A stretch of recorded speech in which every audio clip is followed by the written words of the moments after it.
ہمارے بہت سارے بھائیوں کے ذہنوں میں سوال ابھر رہا ہے کہ صاحب اگر ہم اپنے گھروں میں قربانی کریں گے تو گوشت تقسیم کرنا مشکل ہے، اور اگر گوشت لے کر جائیں گے بھی تو ہو سکتا ہے اگلے والے گوشت لینا پسند نہ کریں اور وہ گھبرا جائیں۔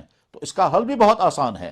یاد رکھیں، گوشت کے سلسلے میں، قربانی کے گوشت کے سلسلے میں اسلام کی طرف سے ہمیں 3 آپشن دیے گئے ہیں۔ پہلا آپشن یہ ہے کہ وہ سارا کا سارا گوشت تقسیم کر دیا جائے، پڑوسیوں میں، رشتہ داروں میں، غریبوں میں۔ چنانچہ جو دوسری جگہوں پر قربانیاں کی جاتی ہیں وہ سارا تو دوسروں میں ہی تقسیم کیا جاتا ہے۔ یہ پہلا آپشن ہے اور درست آپشن ہے اور افضل آپشن ہے۔ دوسرا آپشن ہمارے سامنے یہ ہے کہ اگر عام حالات میں قربانی کی جاتی ہے تو قربانی کے گوشت کے 3 حصے کیے جائیں، ایک حصہ اپنے گھر کے لیے رکھا جائے، ایک حصہ عام غریبوں میں تقسیم کیا جائے، اور ایک حصہ اپنے رشتہ داروں اور اپنے پڑوسوں میں تقسیم کیا جائے۔ اور تیسرا آپشن یہ ہے کہ قربانی کا سارا گوشت اپنے گھر میں رکھ لیں اور سارا گوشت خود کھائیں، اور چاہے عرصے طویل تک اس گوشت کو استعمال کرتے رہیں۔ پہلے زمانے میں لوگ، صحابہ کے زمانے میں لوگ قربانی کا گوشت سکھا کر کے پھر استعمال کرتے تھے۔ چنانچہ احادیث کی کتابوں میں آتا ہے، حضرت ابو سعید خدری رضی اللہ تعالیٰ عنہ بیان کرتے ہیں کہ وہ قربانی کے 1.5 مہینے کے بعد مدینہ طیبہ آئے، کسی سفر میں تھے۔ جب گھر پہنچے ہیں تو گھر والوں نے قربانی کا گوشت پیش کیا، تو وہ حیران ہو کر کہنے کہ یہ قربانی کا گوشت آج کیسے ہے؟ گھر والوں نے کہا کہ ہم نے محفوظ رکھا تھا۔ حضرت ابو سعید خدری رضی اللہ تعالیٰ نے کہا اللہ کے نبی نے تو منع کیا تھا کہ 3 دن کے علاوہ قربانی کا گوشت جمع نہ کیا جائے، تو اتنے دنوں تک، یہ مہینوں تک یہ گوشت کیسے باقی رہا؟ میں اس کو استعمال نہیں کروں گا۔ ان سے کہا گیا کہ یہاں تو ہر گھر میں قربانی کا گوشت جمع رہتا ہے۔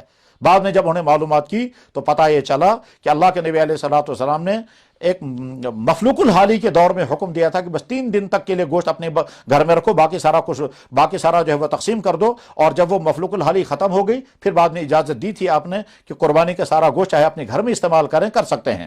چنانچہ دنیا میں بے شمار دیندار مسلمان مختلف ملکوں میں قربانی کا گوشت جمع رکھتے ہیں محرم کے مہینے میں۔ حتیٰ کہ ہمارے ایک بزرگ جو ہیں کشمیر میں رہتے ہیں، انہوں نے باہر کے ایک سفر میں ایک ملک میں پہنچ کر کے ربیع الاول کے مہینے میں قربانی کا گوشت وہاں تناول فرمایا، اور انہیں وہ فریزر میں رکھا تھا۔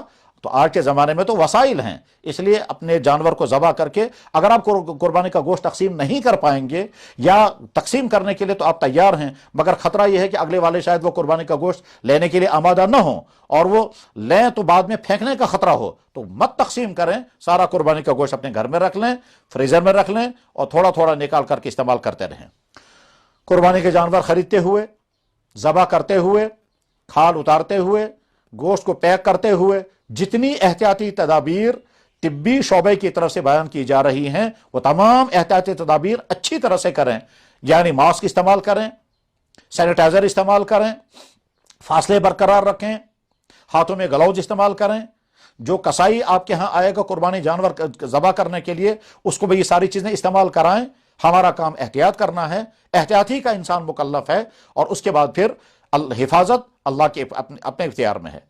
ہم اپنے معاشرے میں دیکھ رہے ہیں کہ ہمارا وہ طبی عملہ، وہ ہمارے ڈاکٹر صاحبان اور وہ میڈیکل سٹاف کے لوگ تمام تر احتیاط کے باوجود کتنے ہیں ہمارے بھائی وہ متاثر ہو گئے اور وہ خود پازیٹیو آ گئے۔